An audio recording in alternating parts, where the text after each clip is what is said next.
Good evening students. మనం cutting ఫిగర్స్లో already part 1 complete చేసాము. ఎవరైనా పార్ట్ 1 చూడకపోయినట్లయితే కనుక ఛానల్లోకి వెళ్ళి పార్ట్ 1 వీడియో ఉంటుంది, కటింగ్ ఫిగర్స్ ఒకసారి చూడండి, లేదా కంప్లీట్ ఫిగర్స్. ఓకే, ఇప్పుడు మనం ఏంటి అంటే ఈ వీడియోలో పార్ట్ 2 చూద్దాండి. అంటే ఇంకొక 10 ప్రాబ్లమ్స్ ఎక్స్ప్లెయిన్ చేస్తాను. ఆ పార్ట్ 1 చూసి ఇక్కడికి రండి, ఎందుకంటే బేసిక్ అనేది అక్కడే చెప్పాము. సో ఈ కంప్లీట్ ఫిగర్స్లో ఏంటి అంటే మనకు స్క్వేర్ అనేది ఇంపార్టెంట్. అంటే ప్రాబ్లం ఫిగర్ని అలాగే ఆన్సర్ ఫిగర్ని కలిపితే ఏం ఫామ్ అవ్వాలి? స్క్వేర్ ఫామ్ అవ్వాలి. ఈ డీటెయిల్స్ అన్నీ కూడా నేను పార్ట్ 1లో చెప్పాను.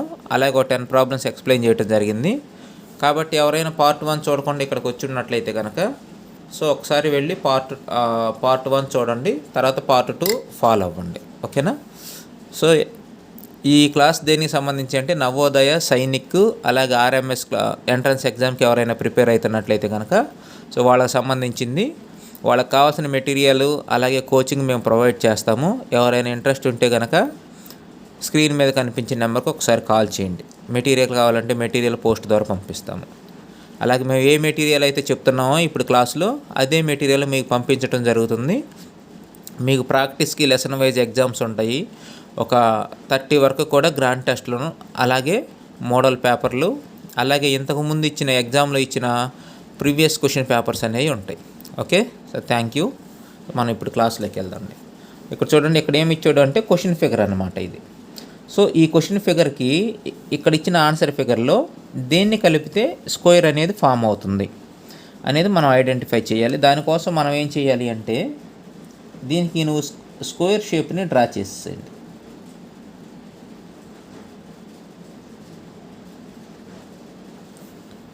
స్క్వేర్ షేప్ని డ్రా చేస్తే అప్పుడు మీకు తెలుస్తుంది ఎక్కడ ఉంది దీని ఆన్సర్ అనేది. ఒకసారి జాగ్రత్తగా చూడండి. 1 ఫస్ట్ క్వశ్చను, దీని ఆన్సర్ ఎక్కడ ఉందో చూద్దాం. ఇక్కడైతే షార్ప్గా ఉంది.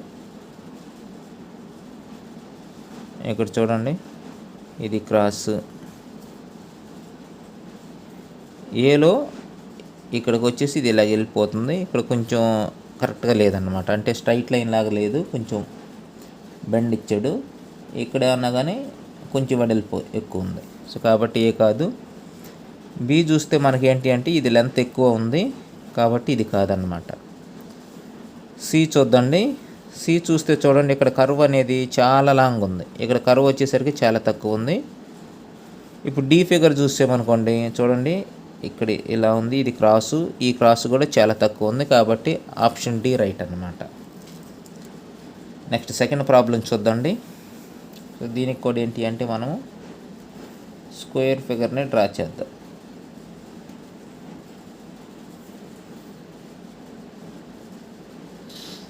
స్క్వేర్ డ్రా చేస్తే అప్పుడు ఈ షేప్ ఎక్కడ ఉందో ఇలా ఫింగర్ పెట్టి వెతుక్కోండి, అప్పుడు మీకు ఈజీగా దొరుకుతుంది. ఆప్షన్ ఏ రాంగ్, ఎందుకంటే ఇక్కడ క్రాస్ ఇచ్చాడు. ఆప్షన్ బి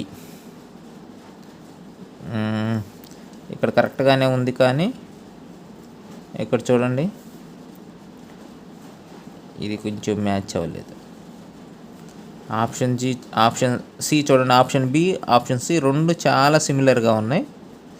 కాకపోతే ఏంటంటే ఇది కొంచెం పైన ఎక్కువ బ్రాడ్గా ఉంది. బీసీ రెండు సేమ్గా ఉన్నాయి. ఎగ్జామ్లో మరీ ఇంత సిమిలర్గా ఉండేలాగా ఇవ్వడు, కొంచెం వేరియేషన్ చూపిస్తాడనమాట. ఇక్కడ మనం చూసే పేపర్లు ఏంటంటే బి అండ్ సి సేమ్గా ఉన్నాయి, ఏమాత్రం డిఫరెన్స్ లేదు, రెండు సేమ్గా ఉన్నాయి.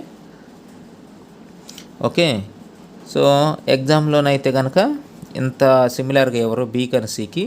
సో ఇప్పుడు మనం బి పెట్టిన మార్క్ ఇవ్వచ్చు, అలాగే సి పెట్టినా కానీ మార్క్ ఇవ్వచ్చు అనమాట. So C is exact answer. Okay, so రెండు సేమ్గానే ఉన్నాయి. నెక్స్ట్ థర్డ్ ప్రాబ్లం చూద్దాండి. థర్డ్ ప్రాబ్లం కూడా స్క్వేర్ షేప్ డ్రా చేద్దాం.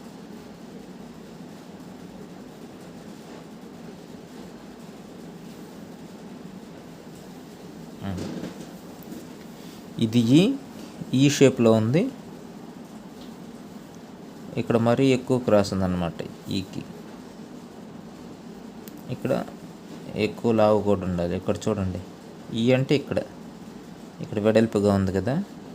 సో ఏ అని బి అయితే ఎట్టి పరిస్థితుల్లోనూ కాదు, సి కానీ లేదా డి కానీ అవుతుంది, ఎందుకంటే ఇక్కడ బ్రాడ్గా ఉన్నాయి ఇక్కడ మనం చూసే దగ్గర. ఆ తర్వాత ఇక్కడ చూడండి, ఇది బాగా ఎక్కువ ఉందన్నమాట క్రాస్ అనేది ఇక్కడ. సో ఇక్కడ కూడా ఎక్కువ ఉంది కాబట్టి ఆప్షన్ డి రైట్ అవుతుంది. నెక్స్ట్ 4th ప్రాబ్లం చూద్దాం. స్క్వేర్ షేప్ డ్రా చేయండి.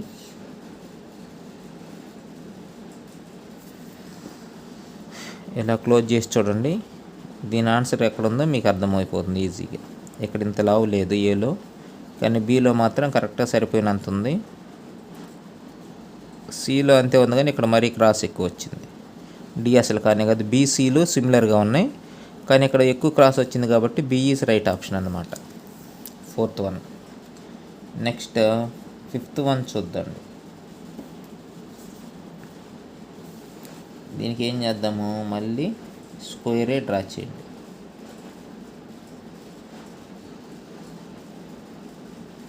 స్క్వేర్ డ్రా చేస్తే ఈ షేప్ ఎక్కడుందో చూద్దాం. ఇలా కాకుండా కొద్దిగా అనుకొని డ్రా ఈ షేప్ ఎక్కడుందో చూద్దండి. ఈ వచ్చినట్టుగా ఉంది, ఈ ఎక్కువ ఉంది.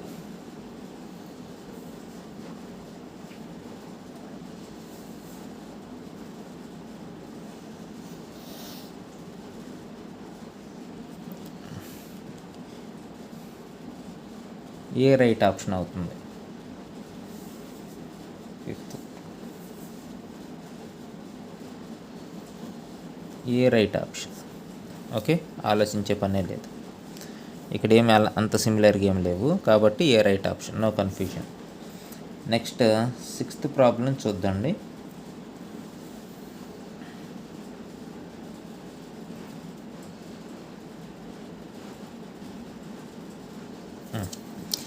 ఇది ఎక్కడుందో చూద్దాం. ఇక్కడ ఇది వెడల్పు తక్కువ ఉంది, బిలో కరెక్ట్గా ఉంది. ఇక్కడ ఈ క్రాస్ ఉంది, ఇక్కడ క్రాసే లేదు. ఇదే షేపు బిలోను సిలో ఉంది, కానీ ఇక్కడ క్రాస్ వచ్చిందనమాట సి, కాబట్టి B is right answer. Next 7th problem చూద్దామండి.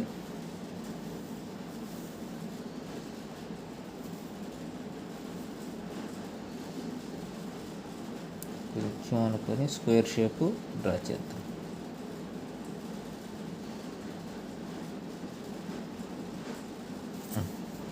ఈ షేప్ ఎక్కడుందో చూద్దాం. లేదు అంటే అది దొరకలేదు కాబట్టి మనకి క్లోజ్డ్గా ఇదే గీసేసేయండి. ఇక్కడ ఈ షేప్,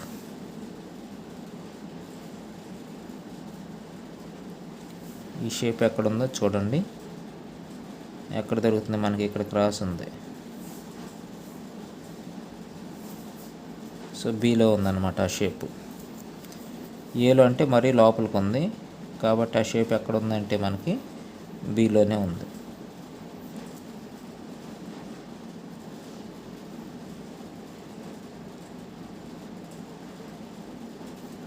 నెక్స్ట్ 8th ప్రాబ్లం చూద్దాం.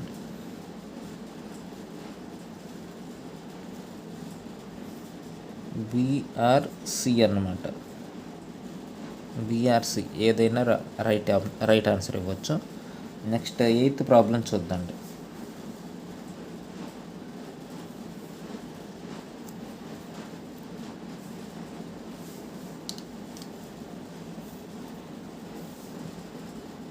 స్క్వేర్ డ్రా చేసి ఈ షేప్ ఎక్కడుందో చూద్దాం.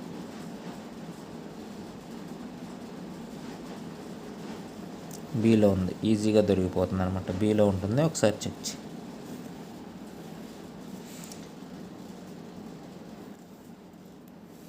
Next 9th problem చూద్దాండి.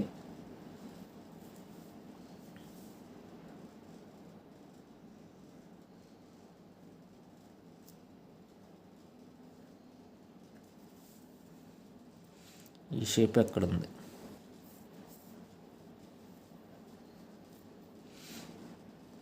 చెప్పాలంటే వీటిలో ఏది కూడా కరెక్ట్గా మ్యాచ్ అవ్వట్లేదు. ఈ ప్రాబ్లం కొంచెం రాంగ్గా ఉంది. వీడు ఇక్కడ స్ట్రైట్గా ఇచ్చినట్టయితే, లేదంటే ఇలా తీసుకోండి. ఇలా తీసుకుంటే అప్పుడు ఏది కరెక్ట్ అయ్యే ఛాన్స్ ఉంది? ఈ ట్రయాంగిల్ అంటే ఈ ట్రయాంగిల్ని ఇలాంటి సీలో ఉన్న వాటిని రెండింటిని కలిపితే స్క్వేర్ వచ్చింది కాబట్టి సీనే పెట్టుకోండి. ఓకే, సో డీకి అయితే ఏ రెండింటిని కలిపినా కానీ స్క్వేర్ రావటం కష్టం కాబట్టి సి చూడండి.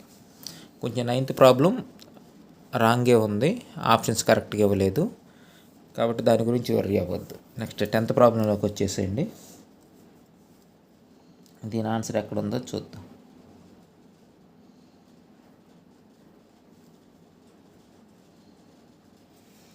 టెన్త్ ప్రాబ్లం ఆన్సర్ ఇది తీసేస్తే ఈ షేప్ రావాలి. ఎక్కడుందో చూద్దాం. ఇలాగ లైన్ తీసుకుంటే